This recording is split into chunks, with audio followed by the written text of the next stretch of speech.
Look, bottom line, we are in the middle of a strategic overhaul that would make a 4-minute drill look like a nap in the park, right? I'm Dan. And I'm Buck. Been through enough road construction to know a detour when I see one. And folks, this is more than a detour. It's a new map. You're listening to Jules, trying to keep my calendar and my sanity in check while the freight lanes redraw themselves right in front of us. Elena Rossi here, ensuring that while everyone is chasing the next gold rush, we aren't tripping over the regulatory tripwires. We've got a solid show today. A lot of movement on the southern border specifically. But first, look, yesterday's recap. We went deep on that forward air bloodbath. I mean, talk about a locker room blowout? Losing a $250 million contract? Still hurts to think about it. And we touched on that Kodiak AI move into Alberta, robots hauling logs in the mud. I'm still not convinced those sensors can tell a washboard road from a pothole, but here's the deal. Today we're looking south, way south. Actually, if I may, we're looking at the new super corridor forming between Texas and Mexico. It's not just a trend anymore, it's a structural reality. Look, the thing is, the Port of Eagle Pass just wrapped up their trade summit this weekend. 600 people, logistics execs, bigwig government types, manufacturers. And get this, in March alone, just March, Eagle Pass handled $3.77 billion in trade. Yeah, that puts them at the 10th largest border crossing in the nation. It isn't some sleepy little backup lane anymore. I mean, I remember when Eagle Pass was where you went when Laredo was a 6-hour disaster. Now, it's the varsity team. It's a chess game, right? Laredo is the king, but Eagle Pass is that dark horse knight that just hopped over the front lines. The report from Mexico Business News is highlighting this Puerto Verde project. It's a multi-billion-dollar private-public play to build a whole new commercial bridge and rail corridor. A private rail corridor? I mean, that's a lot of indemnity to manage on a private track. My thing is, who's holding the liability if a derailment happens on a privately funded bridge? Well, okay. But look at the volume, Elena. If the bridge gets built, it's about bypass. Shippers are dying for transparency and reliability right now. If I'm a VP of supply chain for a major retailer and I can tell my boss we're skipping the Laredo bottleneck by using a private bridge, that's a win. Laredo is still the big dog, But according to the summit data, Eagle Pass is the fastest growing land port of entry. That's the key. I mean, I spent 27 years looking at taillights at the border. If we can get a rail corridor that actually functions without 3 days of customs paperwork, I'll buy the developer a steak. Actually, you see, it's not just about the steak. It's about the infrastructure density. The summit highlighted that Eagle Pass is no longer secondary. It's transforming how goods move across North America. But we have to look at the security protocols. When trade spikes that fast, the bad actors notice just as fast as the logistics managers. Look, the market doesn't wait for security to catch up. The freight moves where the money is. And right now, the money is moving through Maverick County. I think you just like the name Maverick, Dan. Maybe, but here's the play. We aren't just moving avocados and car parts anymore. That leads us right into what's happening a few hours east in Pharr. Oh, I've got this one. Pharr is becoming a total tech hub. We aren't talking about suggestion roads here, Buck. We're talking semiconductors. Chips? In the Rio Grande Valley? I thought that was all onion fields and cattle. Not anymore. The Texas border business is reporting a massive shift. Foxconn? Yeah, that Foxconn. And Quanta Computer are expanding like crazy on the Mexican side of the Pharr International Bridge. It's the nearshoring effect. But it's more than just proximity. Quanta is basically turning their Reynosa facility into a semiconductor powerhouse.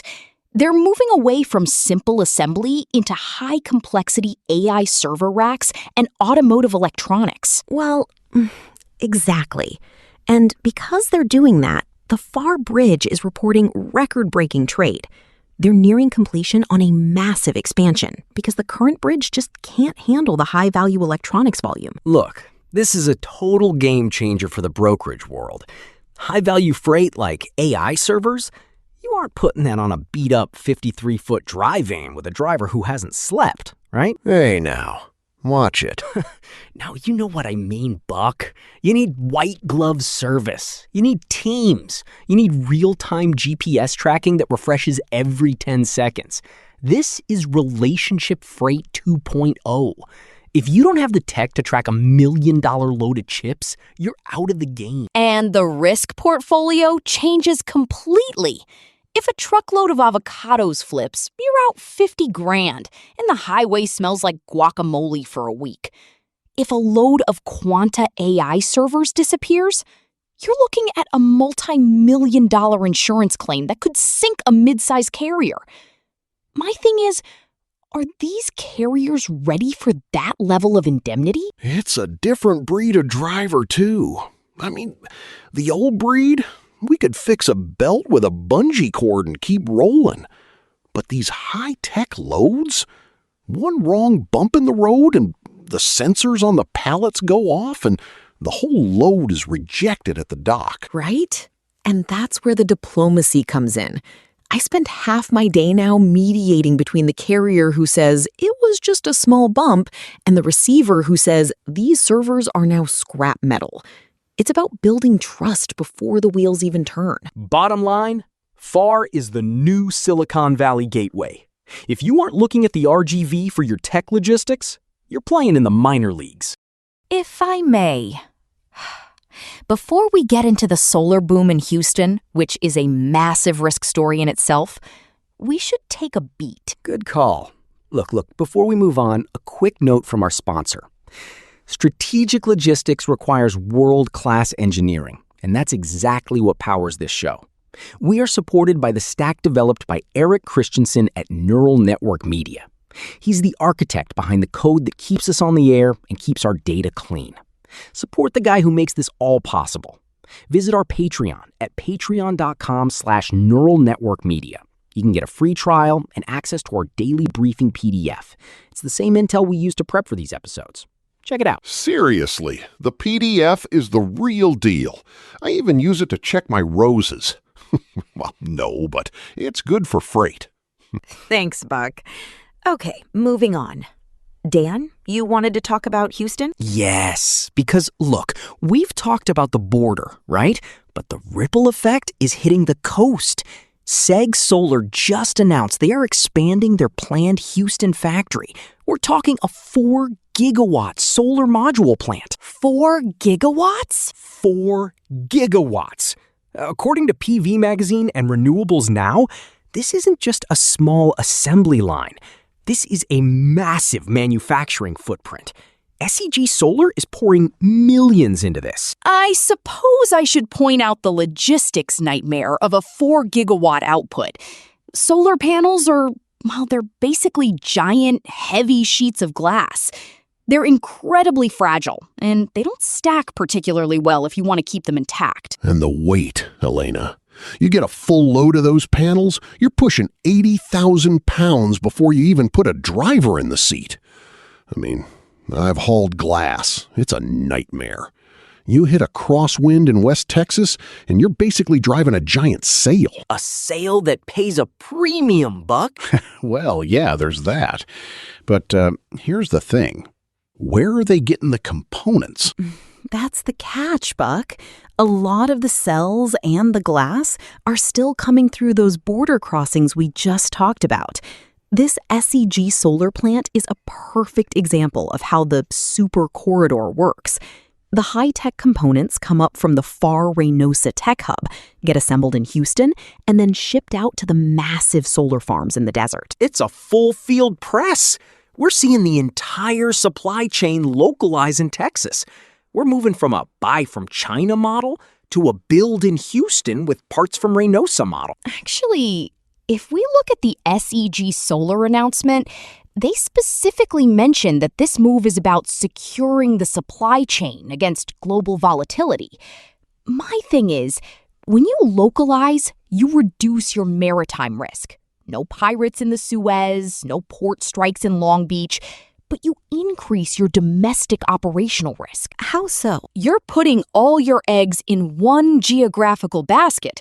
One hurricane hitting the Houston Ship Channel, or one major labor strike at the border, and your entire 4-gigawatt production line grinds to a halt. We're trading global uncertainty for local intensity. That's a fair point. It's like putting all your best players on one side of the field. If the other team figures it out, you're in trouble. But bottom line, the efficiency gains are just too high to ignore. I'm just thinking about the drivers. You're going to need thousands of flatbeds for this, specialized trailers, drivers who know how to secure a load without cracking the glass. I mean, are we training the new breed for this? Or are we just hoping they figure it out on I-10? Well, that's why the relationships matter, right? The carriers who are winning these SEG Solar contracts are the ones who invest in their people. They're the ones with the ironclad safety records. Shippers aren't just looking for the cheapest rate anymore. They're looking for the carrier who isn't going to turn their 4 gigawatts of solar power into 4 gigawatts of expensive glitter on the highway. Expensive glitter. I like that. It's a very expensive ballroom floor, Jules. Exactly. But look, let's bring it back to the big picture. Between Eagle Pass growing into a top 10 port, Pharr becoming a semiconductor hub, and Houston building solar plants at this scale, the center of gravity for North American logistics is shifting south. It's a shift toward the super corridor. It's no longer just a theory from a white paper. It's $37 billion in monthly trade and 4 gigawatt factories. The thing is, as a fleet manager, I'm looking at this and thinking, do I have the right lanes? Do I have the right equipment in San Antonio? Because that's the staging ground for all of this. You have to. If you're a carrier and you're still focusing on the Midwest to East Coast lanes and ignoring the Texas-Mexico bridge, you're playing the game with half a deck. And you're missing out on the green juice in McAllen. It's actually pretty good down there. I'll stick to my black coffee and a donut, thanks. Hey, whatever keeps the wheels turning. We have to be careful, though. The Texas-Mexico super corridor is a powerhouse, but it's also a target. Regulation is going to follow the money. We're already seeing talk about new environmental standards for border-crossing trucks and tighter data privacy laws for those semiconductor loads. Well, that's where we come in, right? Navigating that mess so the shippers can actually ship. Exactly. It's a high-stakes chess game, and the board just got a lot bigger. All right, folks, let's wrap this up with something you can actually use. Here's your operational takeaway. If you're a fleet manager or an owner-operator, Monday morning, you need to be auditing your southern border capabilities. If you don't have a partner in Eagle Pass or Pharr right now, you are leaving money on the table, period. Keep an eye on the Puerto Verde rail project in Maverick County. If that bridge gets the green light, it's going to reshuffle the entire Laredo deck. And for my risk managers out there, remember that high-value electronics mean high-value liability. Review your cargo insurance limits before you take that first load of AI servers from Reynosa. Reliability is the new currency. So keep your calendars tight and your relationships tighter. The road doesn't care about your business plan. It only cares if you're prepared for the grades. So check your brakes and watch your six. Precision in the paperwork is just as important as precision on the dance floor. Stay sharp. Look, freight moves on handshakes, even if the handshakes are over a load of semiconductors. I'm Dan Miller, and I'll see you on the high road. And I've got to go. I've got a yoga class and a green juice calling my name. Bye, everyone. Go get 'em, Jules.